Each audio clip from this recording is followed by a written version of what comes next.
If you would like to support this channel, you can do so by purchasing one of the paintings in this video, joining my Patreon, or subscribing or following any of my social media accounts on the interweb at Sealark.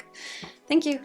Times are hard, and in hard times, uncertainty can often lead you to feel like you are at a dead end. When the future breeds worry, the past and its security can come to haunt your hopes. So today, we're going to make some art, and we are going to discuss a 2013 psychology study on change in humans that will hopefully embolden you in living your high creative aspirations and life. Oh yeah, so this week I also felt like writing, so I want to develop that skill a little bit, so I'm going to be doing a reading during the duration of these paintings.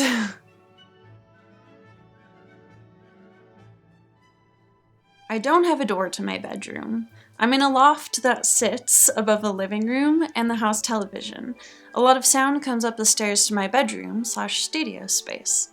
Today while I worked, the TV was loud, so I poked my head over the banister and asked my roommate to turn it down a little. He asked if I'd been sleeping, and I said, "No, I'm trying to write." I hadn't expected the feeling that came next, but there it was, that small sentence, "I'm trying to write," and immediately I felt happy. After life gave me a little beatdown last year, I stepped away from art to focus on getting healthy, happy. With time passed and basic survival needs in check, I had a desire to make again, and decided to step back into my creative work. Hardest thing about it so far? My own mental games.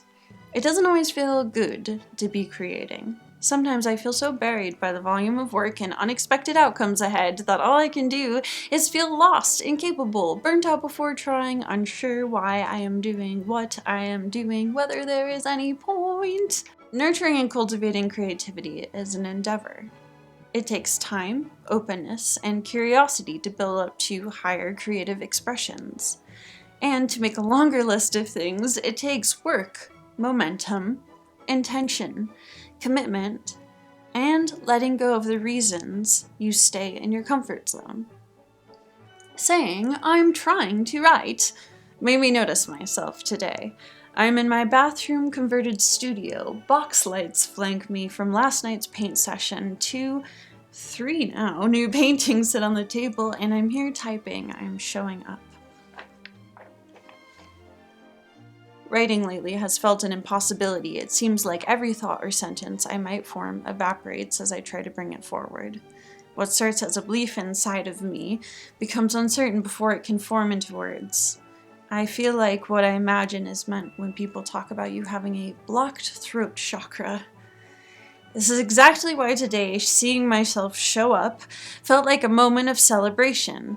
It's a change from the spinning out idea of last week that I can't do this, to I am doing this. Sometimes I can feel at my end. I'll see all the effort I've put into tackle hurdles and accomplish goals. The schooling, certification, teaching, marriage, divorce, religious shifts, friendships, moves, business growth, and slowing. I'll look back on these things and see how life has changed and feel lost at imagining going through another round of building. But to look at myself and imagine that I can expect what will happen or change within the next decade is limiting.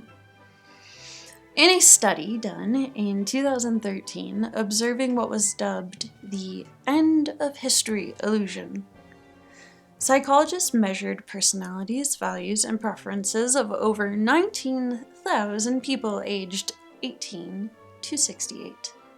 Through the study, some participants were asked to report how much they had changed in the past decade, and others to predict how much they would change in the next decade. Regardless of age, the data suggested a similar trend. People of all ages believed they had changed deeply through the past and would change relatively little in the future.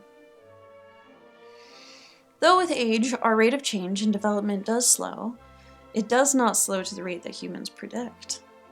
Well into our later decades of life, humans mispredict the ways in which they will evolve. What has ultimately been inferred from this data is that people underestimate the power of time and regard their present self as the person they will be for the rest of their lives, aka the end of history illusion. One of the psychologists who worked on this study is named Daniel Gilbert. To quote a TED Talk he gave on this data, Dan cites the ease of remembering versus the difficulty of imagining. He says, most of us can remember who we were 10 years ago, but we find it difficult to imagine who we are going to be, and then we mistakenly think that because it's hard to imagine, it's not likely to happen. Imagining future can hold lots of security and certainty. To look to the past is to see an image you can have a sense of, hold on to, feel secure in having already obtained. Holding too firmly onto that past security can inspire sadness or hopelessness for your future, though. A clinging to security of what was, rather than a hope about what is yet to be. To quote the study again, if people find it difficult to imagine the ways in which their traits, values, or preferences will change in the future, they may assume that such changes are unlikely. In short, people may confuse the difficulty of imagining personal change with the unlikelihood of change itself. Living a creative life is emboldening yourself, embracing the idea that you are continually involved in the making of your life, making decisions for yourself, making something entirely yours, being active in your choices, remaining present. It is more than the imagination of the beautiful or fantastic. It's the legwork and fine-tuning of an ongoing rehearsal with yourself, cultivating yourself to be coordinated, aware, practiced, and strong, with movements that look effortless, but are hard-earned and something to be vastly proud of because of the real-world obstacles you took on in order to build. While the passage of time may mean the end of certain eras of your life in art, it's not the death sentence it may feel to be. You are at the present, learning and creating new things with each step, experiencing new feelings than you have before, working with yourself to change, to find what each new era has to offer you, what things you will invent and greet. Your past should not overshadow the things you are yet to see created in the future. You have within you everything you need to make and inspire movement in your life and to choose to love yourself in the present. What I pull from this study is a call to embrace change. To accept its inevitability in all people's lives means that you can let go of the flustered hope to hold on to things as they were, but rather find hope in each moment and the potential it brings. The study calls me to abandon a permanent idea of self, one limited or shadowed by what I have been, rather than excited about what I continue to become each day. Time and again I find that meaningful art and words are born out of life. People's interests, cares, histories, ties.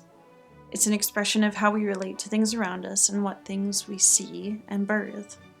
I think this also means that art requires you to choose to be present and forge meaning in your life, to have a response, to choose to engage. With uncertain times about, embracing the changes ahead with acceptance can help you to find excitement at the doors you will find open and new people you will see yourself evolve into. Never fear your time is over because your time is right here, right now. You will not always be the same. Change is inevitable, more likely than you think, and something to embolden yourself in. If you would like to see more videos, you can subscribe, or you can again buy any of the works in this on robinsealark.com, or follow me on Patreon or various platforms at Robin Sealark, especially Instagram. Okay, have a nice week.